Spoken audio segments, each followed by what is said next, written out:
Alright, so I've been working on both my units this winter. Made a few more upgrades to the X3. First off, let me remind people what I did early on when I first got this unit. Those are Polk Atrium speakers. They tuck up nice and neat up here in the corners. You can position them facing in. Let me tell you, these speakers are phenomenal.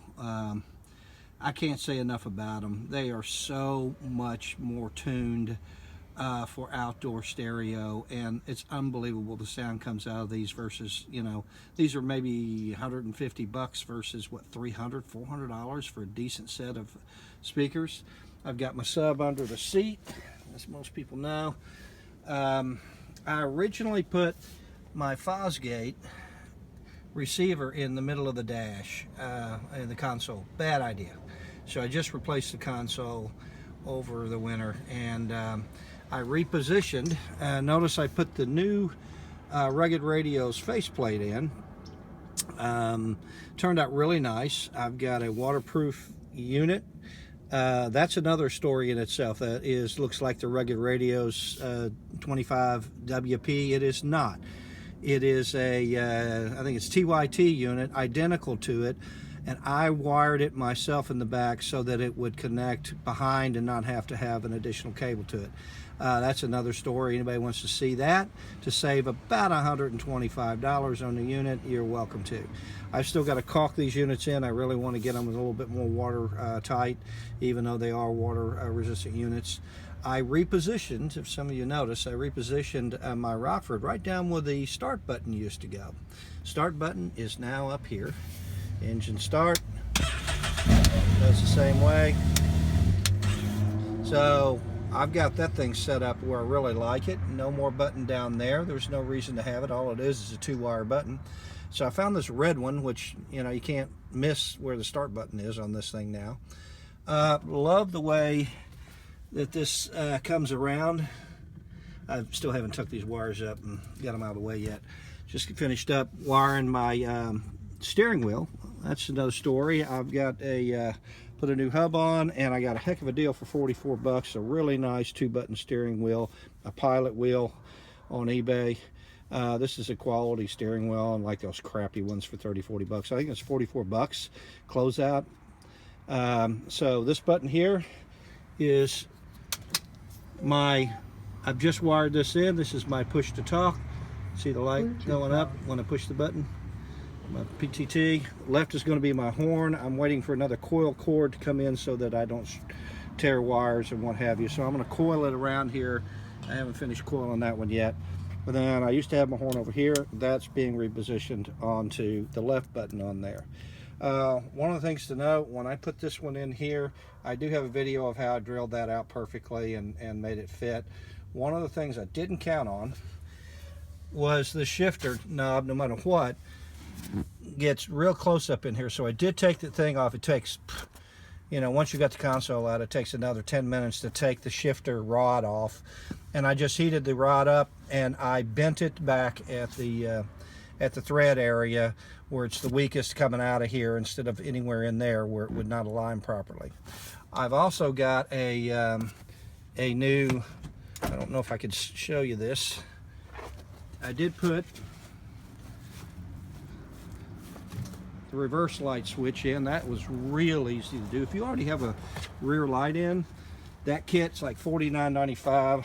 You can throw away the rest of it if you already got your back light wired in. 2 wires, position the switch underneath there. Man, it was 15 minutes worth of work. But as you can see, you can tell I bent that thing back right there. And actually, I kind of like it the way it works, especially when it drops down into low. I really like the way it drops down. It actually feels better to me, I don't know. So those units are down. You saw where I mounted my temp gauge, my belt temp sensor. My race back, that thing turned out really good. It just pops off if something were to happen and falls on the floor, and you pop it in and reposition it any way you want to. That's done with Velcro. I'm getting rid of the horn buttons. I am, what else have I done? Oh yeah, listen, this is, these 4-point harnesses that come on the 2018s are interchangeable with the 2017s. These things are awesome. I love them. You know, 30 minutes you got them both in, both sets in. The mounting spots are already back there. They built right in. There was no conversion kits, nothing. These things run you about $450 to $500 if you can catch them right for both of them, and I think that's a great investment for you. What else did we do this winter? Y'all saw my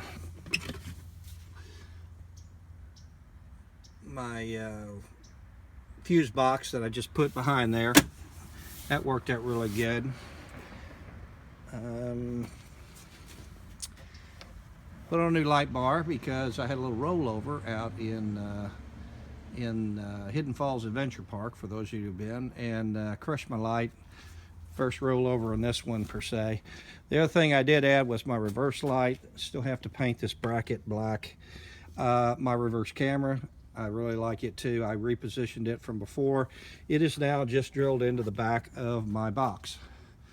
And so I ran power back to it simply by running a cord and cigarette plugs so I can pull it in and out and get power to it. That also, I said, well, heck, if I've got power back here, let me put me an auxiliary plug back here too, because I did buy, before I went to Moab, if you can see it in here, one of these electric, it works really good, these electric jacks, and you just plug it in with a cigarette and jack it up. I made myself some little blocks here that will give me the height I need, keep it stored back there. And so I think that's about it that we've got done here. I've got this spring I'm buying my full windshield. I got my half windshield off right now, but I have already bought the parts, and hopefully when that comes in I will build a on the cheap windshield wiper and windshield washer, electric, both of them. I've already bought the parts themselves, did some searching and found things that, and again, this is on the cheap. I think the motor cost me $29 and the water bottle unit cost me about $16. Wanted it small, and so I'm going to wire those in and put it on my full windshield when I get it. Anyway, so that's the update from the winter. Any questions y'all have or something y'all want to see, just respond, and I will show you some of the videos on some of the work I did.